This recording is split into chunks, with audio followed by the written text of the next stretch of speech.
Sejam bem-vindos. Meus amigos, Apocalipse 1, a partir do verso 1, diz o seguinte: revelação de Jesus Cristo, a qual Deus lhe deu para mostrar aos seus servos as coisas que brevemente devem acontecer, e pelo seu anjo as enviou, e as notificou a João, seu servo, o qual testificou da palavra de Deus e do testemunho de Jesus e de tudo o que tem visto. Verso 3. Bem-aventurado aquele que lê e os que ouvem as palavras desta profecia e guardam as coisas que nela estão escritas, porque o tempo está próximo. Li com vocês os 3 primeiros versos do Apocalipse. Na aula passada já começamos examinando o verso 1. O texto grego está escrito Apocalipse de Jesus Cristo. Ou seja, a narrativa começa mostrando qual gênero literário a mensagem foi escrita, que é o gênero apocalíptico. É o que chamamos Apocalipse, que também significa revelação, conforme acabamos de ler. Revelação de Jesus Cristo. Jesus comunica a mensagem, a revelação, mas ele também é a revelação. Ele é, de fato, a revelação, porque Apocalipse, o objetivo do Apocalipse é revelar Jesus à igreja. Jesus é o assunto do Apocalipse. É ele que se revela à igreja. Revelação de Jesus Cristo, a qual Deus lhe deu. Aqui temos o que podemos chamar de dependência mediadora do Pai. E outras passagens vão mostrar essa dependência mediadora do Pai. Mateus, por exemplo, capítulo 11, verso 27. Jesus dizendo: todas as coisas me foram entregues por meu Pai, e ninguém conhece o Pai senão o Filho, e aquele a quem o Filho quiser revelar. Veja ainda em João, Evangelho, capítulo 7, verso 16. A minha doutrina não é minha, mas daquele que me enviou. Nas cartas de Paulo também. Um exemplo. Paulo escrevendo aos Coríntios, capítulo 15, verso 24. Quando ele diz: depois virá o fim, quando Jesus tiver entregado o reino a Deus, ao Pai. Revelação de Jesus Cristo, a qual Deus lhe deu para mostrar aos seus servos. Servos aqui significa a igreja, os cristãos, os seguidores de Jesus, as coisas que brevemente devem acontecer. Né? A palavra coisas aqui pode ser traduzida como o que. Então ficaria assim: a qual Deus lhe deu para mostrar aos seus servos o que está prestes a acontecer, ou que está ou estava para acontecer. E pelo seu anjo. Anjo significa mensageiro. A palavra pode ser aplicada tanto para seres espirituais, seres da parte de Deus, que vêm entregar mensagens, como também pode ser aplicada a pessoas Há alguém que tem uma mensagem, há um mensageiro. Então a palavra anjo tem o significado de mensageiro. Pode ser aplicado a seres espirituais ou para pessoas.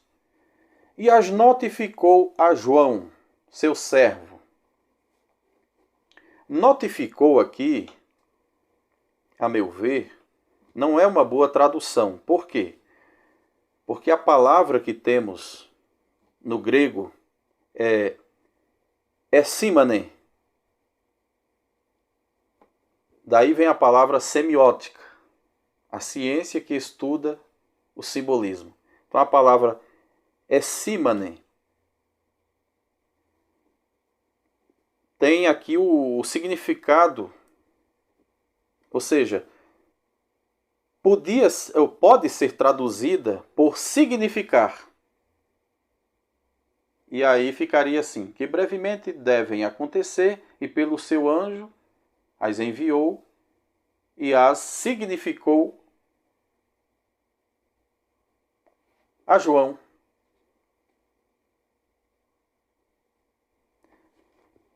Então o primeiro verso diz para nós que a mensagem é simbólica. Até porque já começa dizendo o Apocalipse de Jesus. O Apocalipse trabalha com simbolismo.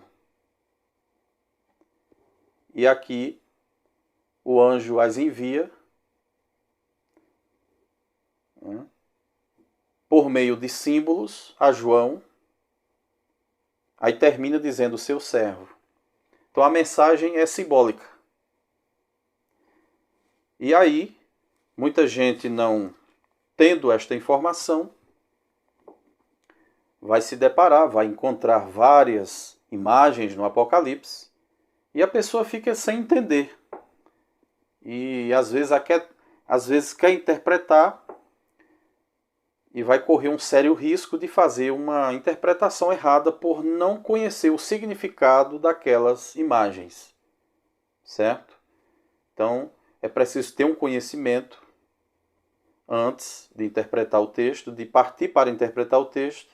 É preciso ter um conhecimento de literatura apocalíptica para entender, para conhecer o significado das imagens.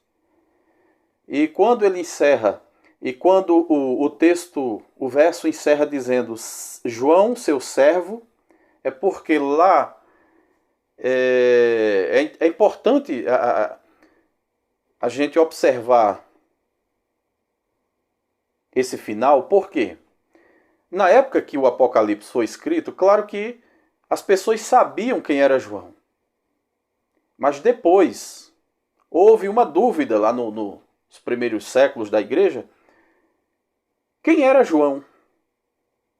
Seria o João apóstolo de Jesus, um dos 12, ou outro João? Porque havia um João também, pregador, um presbítero, que morava em Éfeso. Então surgiu a dúvida.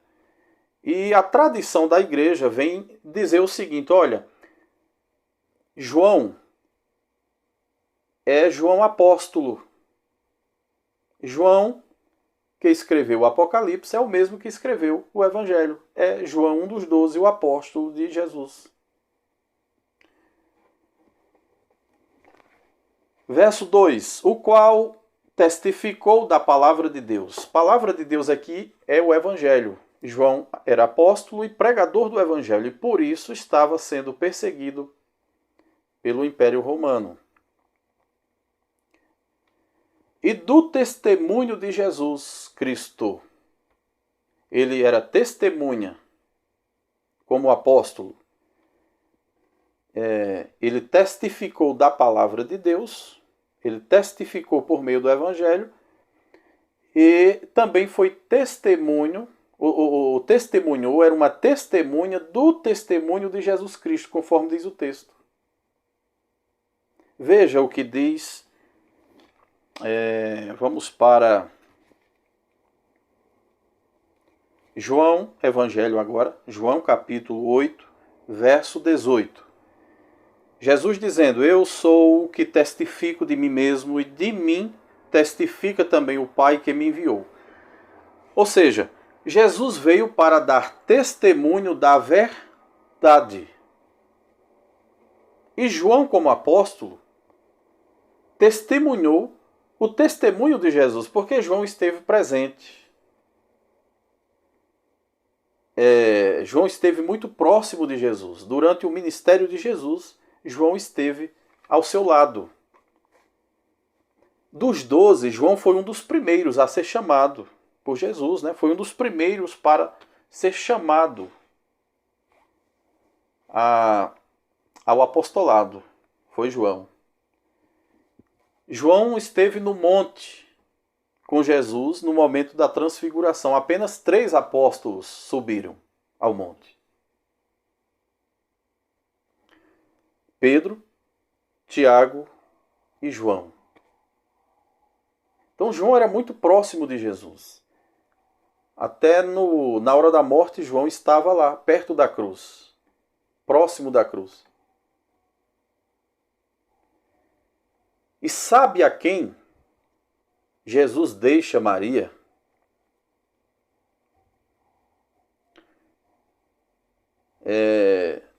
Nas mãos de quem Jesus entrega sua mãe? A João. Lá no momento da crucificação, Jesus já pendurado na cruz, olha para João e diz: João, eis aí tua mãe. A partir de agora é contigo. Cuida dela. Olha para Maria e diz: eis aí teu filho. E mais à frente diz que João acolhe Maria na sua casa, dando a entender que João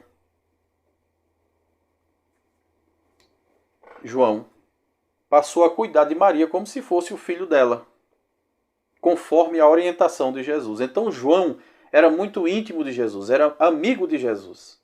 Era um apóstolo, um amigo, era um servo muito próximo de Jesus. E agora, na ilha de Pátimos, chamada Pátimos, estava lá, tendo mais um momento especial, uma revelação especial, recebendo aquela revelação do próprio Jesus. E termina o verso dizendo: ele testificou da palavra de Deus e do testemunho que Jesus Cristo deu e de tudo o que tem visto. O verso 3 vai dizer o seguinte: bem-aventurado aquele que lê. No Apocalipse, vamos encontrar o número 7 aparecendo muitas vezes. Na linguagem apocalíptica, já vai escrevendo para você. Você já vai começar agora a aprender o simbolismo apocalíptico. O número 7 significa o número que representa o todo. Escreve aí, 7 é o número que representa o todo. Por isso que vamos ter 7 igrejas, certo? Nós vamos ter 7 bem-aventuranças. Aqui já é a primeira. Bem-aventurado aquele que lê. A palavra bem-aventurado lá no original, Macários, significa abençoado, né? São as 7 bênçãos do Apocalipse, ou as 7 bem-aventuranças. Então nós vamos ter 7 bem-aventuranças, 7 igrejas, né? 7 cartas, e por aí vai. Então 7 simboliza o quê? É a representação do todo. Mais à frente você vai entender melhor, vou explicar melhor. Então o verso 3 começa com a primeira das 7 bem-aventuranças, dizendo: feliz ou bem-aventurado aquele que lê e os que ouvem as palavras desta profecia. E a palavra profecia, eu não vou falar sobre profecia hoje, porque é interessante. E eu aguardo você na próxima aula, no nosso próximo encontro. E não deixe de ver, porque nós vamos falar sobre profecia e você precisa ouvir. Tá? É muito importante. Por hoje é só o nosso abraço. e até o nosso próximo encontro, se Deus assim permitir.